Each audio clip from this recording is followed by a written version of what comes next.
Dragon Ball Super Broly isn't a sequel, it's more of a reimagining, a reboot of the Broly movie that isn't canon. But what I'm talking about today is not Dragon Ball Super Broly, it is this movie, Broly, The Second Coming. And I'll be completely honest with you guys, I had to look up the Wikipedia to exactly what happened in the movie because I do not remember this movie at all. So I looked it up, watched some clips, and came to the conclusion that this story right here should have been the Broly sequel.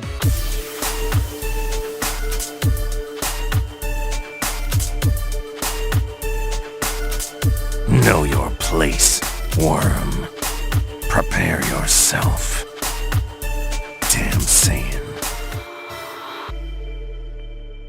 This is a redo of the Broly Second Coming movie, and it is so much better than the original Broly Second Coming, because after reading the wiki and watching some of the clips from the movie, I gotta say, it's not that good. It does not hold up that well, especially the English dub. So this story starts out with Gohan waiting for Goten to come and train with him, but Goten is out with Trunks and they are looking for the Dragon Balls. Now, why do they want the Dragon Balls? Well, the same reason that anybody in existence might use them, and that is for selfish gain. They just want to wish for things that I guess Trunks doesn't already have.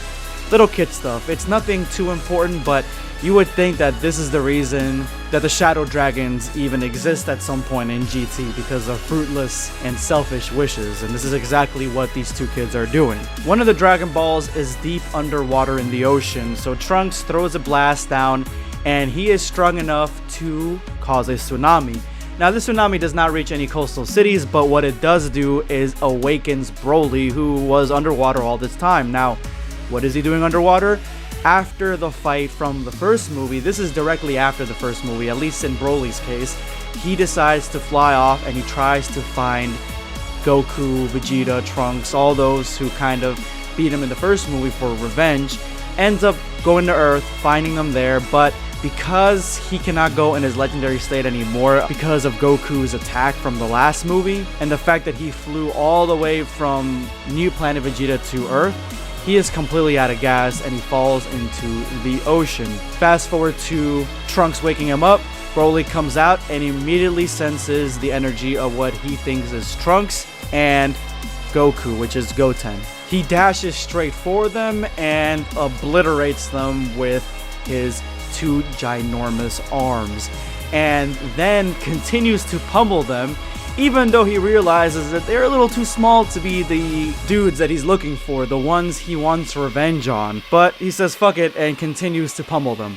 Now everyone and their mother feels Broly's energy and the fact that more than likely Goten and Trunks' energy is now at 0, and they realize this and immediately put 2 and 2 together that Broly has just KO'd both Goten and Trunks. The first Z fighter on the scene is Vegeta, and he takes on Broly head on. Gohan arrives soon after, realizing that Vegeta kinda has Broly entertained for a little bit, decides to go down into the water and find Goten and Trunks. This panel in particular is one of my favorites, if not my favorite. We see 18, she relieves Gohan from search duties and tells him to go ahead and face Broly. Krillin informed her on what was going on and she's going to find the boys. We have Broly and Vegeta bantering back and forth, shit-talking. Broly's like, not afraid of me anymore, Prince Vegeta, which, if you guys don't remember the first Broly movie, Vegeta acts like a real punk in that movie, and he is really afraid of Broly, but not in this movie anymore. And then Vegeta goes, you remembered how to talk, because remember, Broly did not say really anything in the first movie, which is weird, because in the second one, after he's out of Paragus' control, I guess his Super Saiyan transformation isn't blue anymore, and he can talk. And then without warning, Gohan smashes right into Broly as Vegeta had him occupied. Obviously, everyone's pissed off because they have to protect Goten and Trunks, and Broly essentially almost properly killed both of them. Unfortunately, before they could stop him, Broly finds that he can go into his legendary form when he gets angry and hurt enough, and he decides to do just that. Vegeta thinks that he can take him because it's been years since Cell. Remember, the original Broly movie was supposed to take place before Cell. He hits Broly right in the face, but just like in the movie, it doesn't do anything. 18 finds and saves Goten and Trunks, and she's bringing them to Dende. Piccolo arrives on the scene, and Gohan faces off against Broly's legendary state with his Super Saiyan 2 state, and he's actually making some headway. Vegeta realizes that Gohan has the upper hand, and he's back in form similar to how he was against Cell, so Super Saiyan 2 is stronger than Broly's legendary state, but as Piccolo states, Broly's energy just keeps on increasing. And that's the one thing about the original Broly. I'm not exactly sure that's gonna be something that's gonna come from that Broly to the new Broly. I'm pretty sure it will.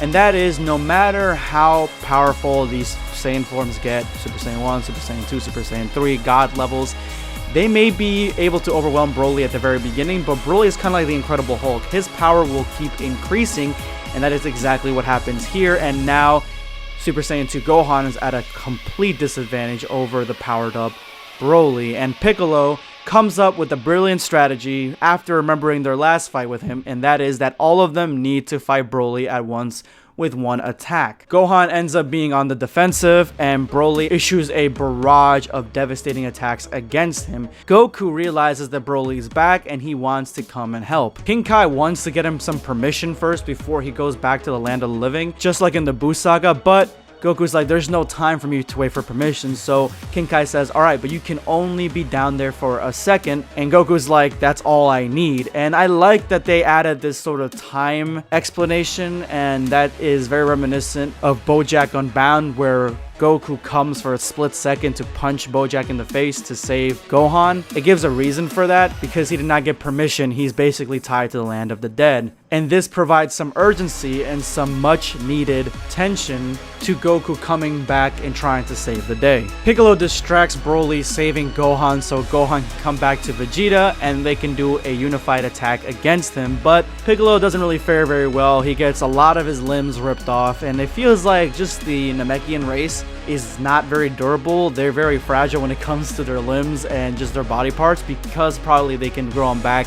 They don't need to be any sturdier than they already are, but Piccolo is an MVP and he decides to take one for the team so the rest of them can gather enough energy to take out Broly. And at the last second, as Vegeta unleashes his final flash and Gohan unleashes a Super Kamehameha, Super Saiyan 3 Goku in 1 second arrives on the scene and performs a Super Saiyan 3 strengthened Kamehameha blast, and this blast is strong enough to take out Broly and push him into the sun. Now the one thing about Broly is, if you can get him out of the legendary state, the legendary transformation, and put him back into base form, he is more fragile there, and this is what ends up happening. His legendary state leaves him and he dies and burns up in the sun, at least half the time. In some other instances, as you guys know in Dragon Ball Multiverse, he lives because the blast pushes him right by the sun, having the Z Fighters essentially miss. And that is the end of what I think would have been a better Broly sequel, because